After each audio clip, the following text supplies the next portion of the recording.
Professor रतन लाल एक व्यक्ति का नाम नहीं है और ये एक घटना नहीं है, ये एक संकेत है। दिल्ली विश्वविद्यालय के प्रोफेसर को अगर आज गिरफ्तार करके जेल भेज दिया जाता है, कल्पना करिए जो लखनऊ विश्वविद्यालय के प्रोफेसर रविकांत के कैंपस में घुसकर मार सकता है, कल को क्या करेगा? ये सवाल मेरा है और ये मेरा डर है। मैं इसीलिए सीधे केंद्र सरकार और आरएसएस पर एक आरोप लगाता हूँ। इस देश में क्या यही काम किया जाएगा कि एक ही विचारधारा ही पूरे देश की विचारधारा हो गई? मैं तो कह रहा हूँ, मैं कबीर को पढ़ाता हूँ दिल्ली विश्वविद्यालय में, तो कबीर तो तुम्हारी रोज धार्मिक भावना आहत करते हैं। कल को तुम कबीर को सिलेबस से निकाल दोगे?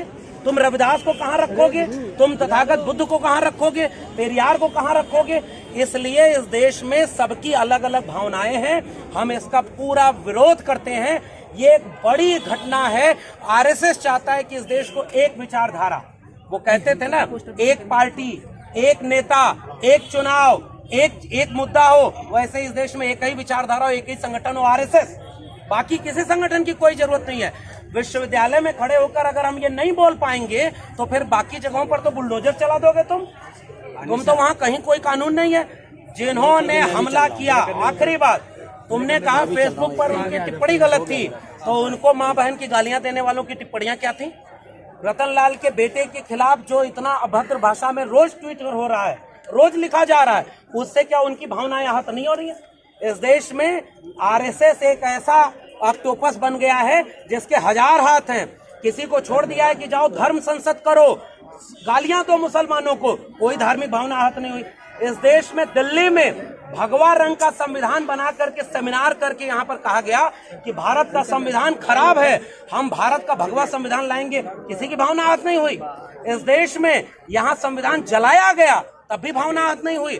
तो इस देश में मुसलमानों की, दलितों की, आदिवासियों की, पिछड़ों की, महिलाओं की, किसान मजदूरों की कोई भावना नहीं है। इस देश में भावना केवल उनकी है जिनकी सरकार है।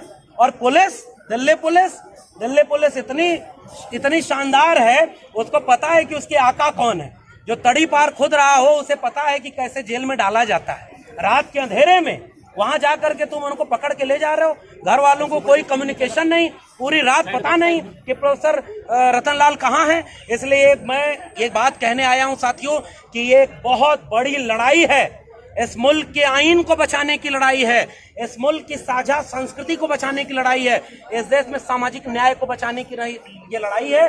अगर प्रोफेसर रतन लाल को हम नहीं बचा पाए और उनके इस अपमान का बदला नहीं ले पाए, बदला मतलब कॉन्स्टिट्यूशनल टर्मिनोलॉजी में, हम प्रतिरोध दर्ज करेंगे, हम भारत का संविधान लेकर चलेंगे। विश्वविद्यालयों को विचारधारा का अखाड़ा नहीं बनाना है, लेकिन संवाद करना है। इसलिए मैं ये बात कह के जा रहा हूँ, ये सबसे बड़ा पैगाम हमारा है कि हम अब खामोश रहने वाले नहीं हैं, हम खामोश नहीं रहेंगे। इस देश में अगर अभी हम खामोश हो गए तो साथियों याद रखिएगा, बाद में शायद हमें बोलने का मौका ही न मिले। इसलिए मुट्ठी बांध करके हम एकजुट होने का संकल्प लें और आगे जो भी यहाँ से रणनीति बनती है, हम लगातार उस पूरी रणनीति में शामिल रहेंगे और अपने प्रोफेसर को, अपनी विचारधारा को, भारत के संविधान को बचाने की हर वो लड़ाई लड़ते रहेंगे जो हमारे वक्त में लड़ना जरूरी है। क्योंकि इसी जगह पर हमने प्रोटेस्ट किया था प्रोफेसर हनी बाबू को, वो ओबीसी समाज से आते थे, प्रधानमंत्री को मारने की साजिश करके नाम पर 2 साल से जेल में है, कौन बचा पाया उनको? प्रोफेसर आनंद तेलतुंबड़े 2 साल से जेल में हैं, उन्हें कौन बचा पाया?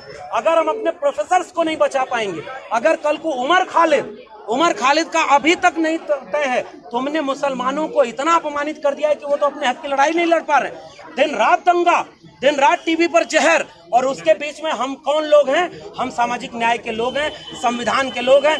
भगत सिंह और अंबेडकर को साथ लेकर, अशफाक उल्लाह खां और बिस्मिल को साथ लेकर, फूले पेरियार को साथ लेकर, भारत के संविधान को साथ लेकर अपनी लड़ाई लड़ेंगे, जीतेंगे।